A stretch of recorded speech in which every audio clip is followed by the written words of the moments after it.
அஸ்ஸலாமு அலைக்கும் வரஹ்மத்துல்லாஹி வபரகாத்துஹு. அல்ஹம்துலில்லாஹி ரப்பில் ஆலமீன். அல்லாஹும்ம ஸல்லி அலா முஹம்மத்.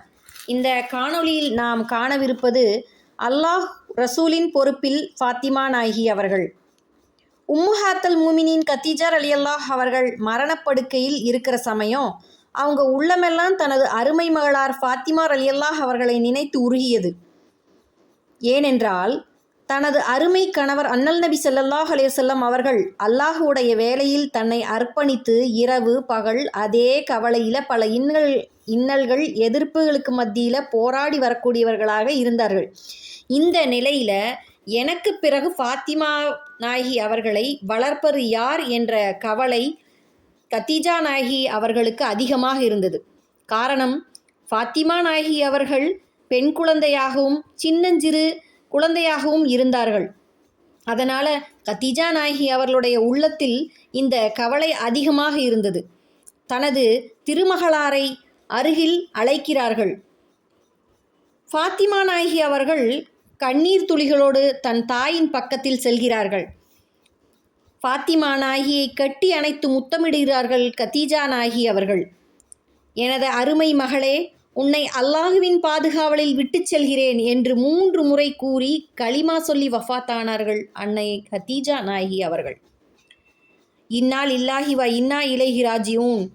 இறக்கும் பொழுது 3 நாட்கள் பட்டினியாக இருந்தார்கள் கத்தீஜா நாயகி அவர்கள். அவர்களுடைய தியாகத்தை அல்லாஹ் பொருந்திக் கொள்வானாக.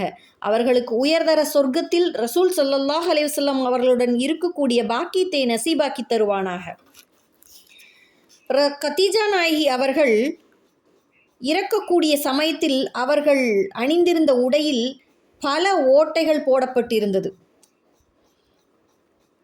ஹீரா குகையில் ஜிப்ரீல் அலைஹிஸ்ஸலாம் வஹியை இறக்கி முதலாக வஹியை இறக்கிய பொழுது ரசூல் ஸல்லல்லாஹு அலைஹி வஸல்லம் பயந்து தன் வீடு நோக்கி ஓடி வந்து கத்தீஜா நாயகி அவர்களிடம் என்னை போர்த்துங்கள் என்று கூறியவுடன் தன் அருமை கணவர் அண்ணல் நபி ஸல்லல்லாஹு அலைஹி வஸல்லம் அவர்களுக்கு 7 போர்வைகளை ஒன்றன் பின் ஒன்றாக போர்த்தியவர்கள்.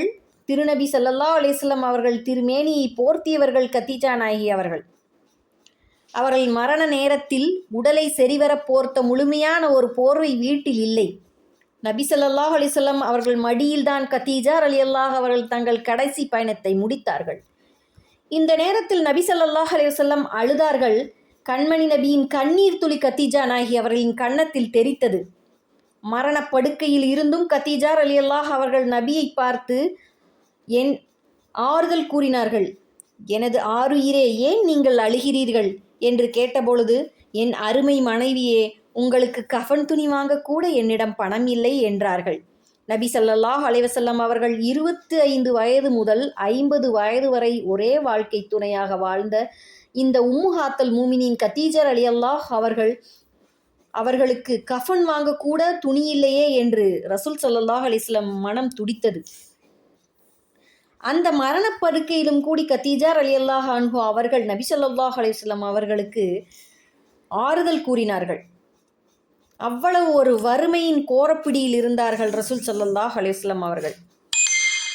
கத்தீஜா ரலியல்லாஹ் அவர்கள் தூய உடலை தஃன் செய்யும் போது கண்மணி நபி ஸல்லல்லாஹு அலைஹி வஸல்லம், கத்தீஜா, நீ உன் பொருள் அனைத்தையும் எனக்காக தந்தாய். உனக்கு கஃன் வாங்க கூட என்னிடம் வசதி இல்லையே என்று ரசூல் ஸல்லல்லாஹு அலைஹி வஸல்லம் அவர்கள் மனம் துடித்தது. அல்லாஹ் உன்னை பொருந்திக் கொள்வானாக, நானும் உன்னை பொருந்திக் கொண்டேன் என்று சொன்னார்கள் ரசூல் ஸல்லல்லாஹு அலைஹி வஸல்லம் அவர்கள். ஏனென்றால் தங்கத்தையும் வெள்ளியும் செங்கற்களைப் போல இந்த தீனுக்காகவும் ரசூல் ஸல்லல்லாஹு அலைஹி வஸல்லம் அவர்களுக்காகவும் அள்ளி அள்ளி தந்தவர்கள் கத்தீஜா நாயகி அவர்கள். மனைவியாக மட்டுமில்லை, மந்திரியாகவும் இருந்தவர்கள் ரசூல் ஸல்லல்லாஹு அலைஹி வஸல்லம் அவர்களுக்கு இருந்தவர்கள் கத்தீஜா நாயகி அவர்கள். கணவன் துயரமாக வரும்போது அன்பாக வரவேற்கும் முறையை கியாமத் நாள் வரை வரக்கூடிய பெண்களுக்கு கற்றுத்தந்தவர்கள் கத்தீஜா நாயகி அவர்கள்.